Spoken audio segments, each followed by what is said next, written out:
What's good, Polytopians? It's the Big Bird, and welcome back to another Polytopia Replay breakdown. This one we have a really fun one for you. A battle at the sea.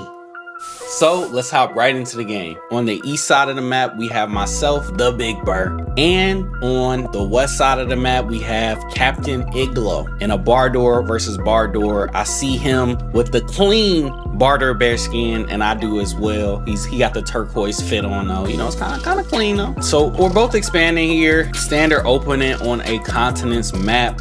These are really fun to play on because you get the nice mix of land and sea battle. So it's a diverse gameplay. You can get action on both sides. Sometimes you spawn on one continent, but sometimes you spawn on two completely different islands like we do in this game, fighting different battles in different areas. It kind of feels like a movie sometimes. I've done a slightly better job getting my economy. I realized, hey, I'm on an island by myself here, so why not get all my bases to level 4? So I got 13 stars coming in. So I've unlocked all of these upgrades, and on his side, he took a slightly different route, right? So he went for philosophy and navigation, but he kind of hurt his economy doing that a little bit, but he'll have the advantage getting those expensive level 3 upgrades out the way. He makes all his other upgrades cheaper for the rest of the game by going for philosophy that early, and also getting navigation, he'll be able to get battleships a little sooner than me. So actually, because of all those upgrades, Kaptain Iglo is slightly ahead in the score, even though I have a stronger economy. So let's see which strategy will prevail in the rest of this game. And so I finally see my opponent here. I go ahead and strike with that ship to weaken him before he takes that village. He moves in with his boat, attacks my ship. He goes ahead and gets the level 3 upgrade on both his capital and other base, and he captures this village on this island to the south. We both kind of discovered this island to the south. He was there a little bit before me, but I think this is going to be a point of contention here. Now, I discovered this little tiny island to the north of my main island here. Got a nice little sea battle going back and forth, and great border growth, getting a bunch of fish and a whale. I'm moving in. I got a lot of ships here, and I'm taking advantage of that, upgrading, and I go explorer here instead of workshop, and let's see what this explorer does for me. Okay.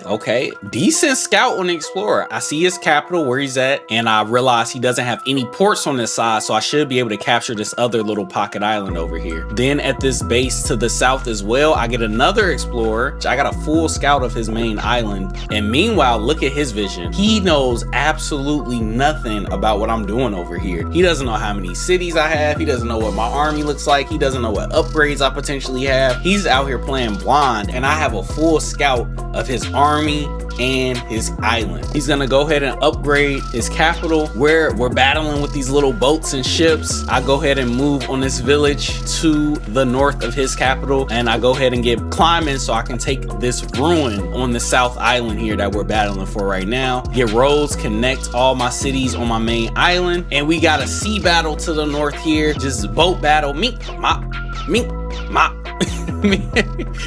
Moving ahead here, he's gonna continue moving out, goes ahead and takes that whale, gets a super unit, gets aquaticism early. Look at his tech tree, man. Getting philosophy that early in the game, he can get a tier 3 upgrade for only 13 stars right now. Compare that to my tech tree, I'm doing pretty well. I got mathematics, I got trade, I have navigation and mining as well. So I don't have aquaticism. My upgrades are a little more expensive, but I also have more money. So did the philosophy rush really pay out? Drop in the comments below. Who had the more effective opening strategy? Was it me, the Big Bird, focusing more on my economy, getting those city upgrades? Or was it Kaptain Iglo going more so for his upgrades in terms of the tech tree, getting that philosophy rush? Who had the more effective opening strategy? Drop that in the comments below. So moving ahead here, I go ahead and grab mining. I'm upgrading this city up here, get resources from it, and we're battling in the sea, going crazy, weaken these ships, trying to get them as weak as possible and take out as many as possible. And then I capture this village right north to his capital. This is important because of the position it has on the map. It's right outside of his capital. Defensively, it helps me box him in, prevent units from coming out of his capital, especially that super unit he just made. And also offensively, I can make units right here and have them in his capital in a turn. So this is a very important village, even though there's not a lot of resources around it. And he is attacking. and he takes out that ship. He takes out that ship, upgrading this base down to the south, which I don't even think I see that yet, despite my 2 explorers. Upgrading my main capital, taking border growth, getting population from that ruin. I'm just connecting my villages, getting money as I upgrade, and we're continuing this sea battle. Me,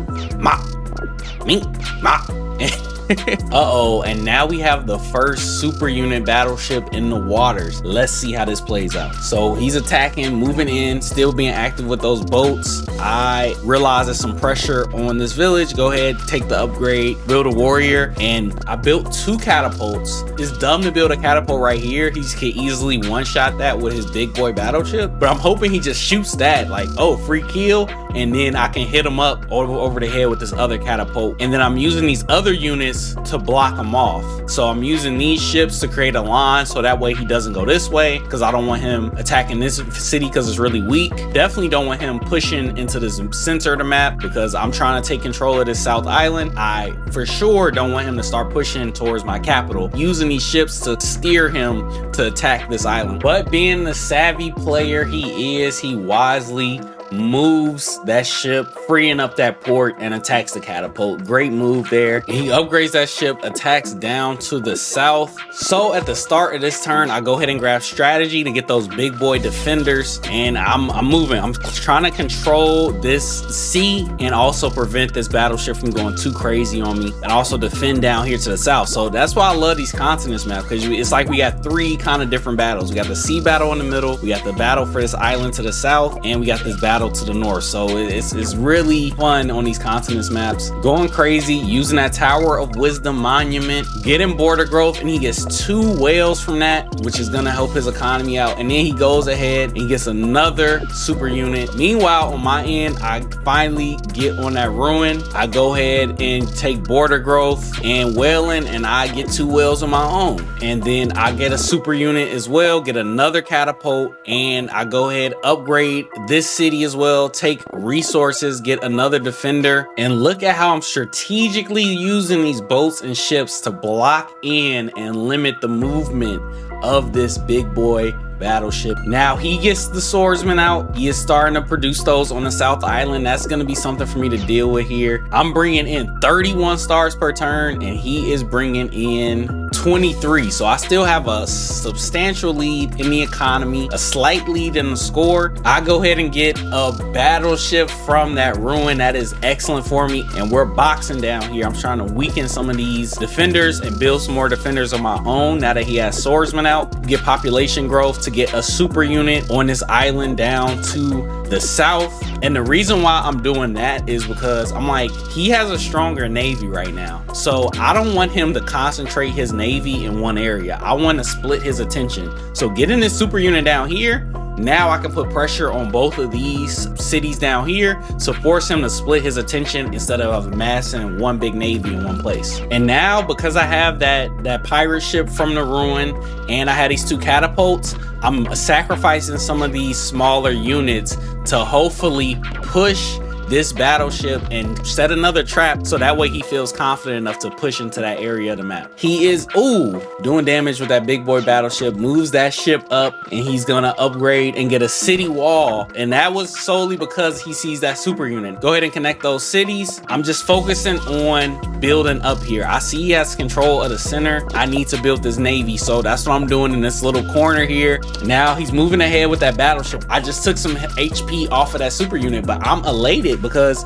I don't want these 2 battleships together. Now he has 1 battleship down here, 1 up here, versus 2 attacking here or 2 attacking there. I'm splitting his attention. He goes ahead and he gets another city wall, again sacrificing his economy because he's so worried about this super unit. Moving ahead, I hit with that pirate ship. It was no retaliation damage, putting in work with these ships, just trying to be annoying, and again split his attention because that works in my advantage. And he finally gets mathematics and finally gets a catapult, which, getting that philosophy rush early, he opened up the tech tree. But did he make the right upgrade choices? Drop in the comments below what other upgrade paths could he potentially have taken. Finally falls for the trap. It's been some turns, but he finally falls for the trap. I get a hit with the catapult, hit him over the head with my battleship, move in with the pirate ship, and then finally my little one, both boat, takes him out. I was setting that trap for that battleship for how many turns, but it finally paid off and I eliminated that battleship in 1 turn. Excellent. He is moving ahead and he snipes with that battleship. He gets a catapult down to the south, takes border growth there. Probably, maybe should have took population. Sea warfare is so expensive. So in 26 stars per turn, you're gonna have a hard time maintaining a navy. And I'm bringing in 10 more stars per turn at the start of turn 25. And he moves that battleship unknowingly because he doesn't have a scout. He moves that battleship into the range of one of my catapults, hit that boat with my other catapult, move in with my big boy battleship, make another big boy battleship, and we are gonna get the snipe. We jumped him.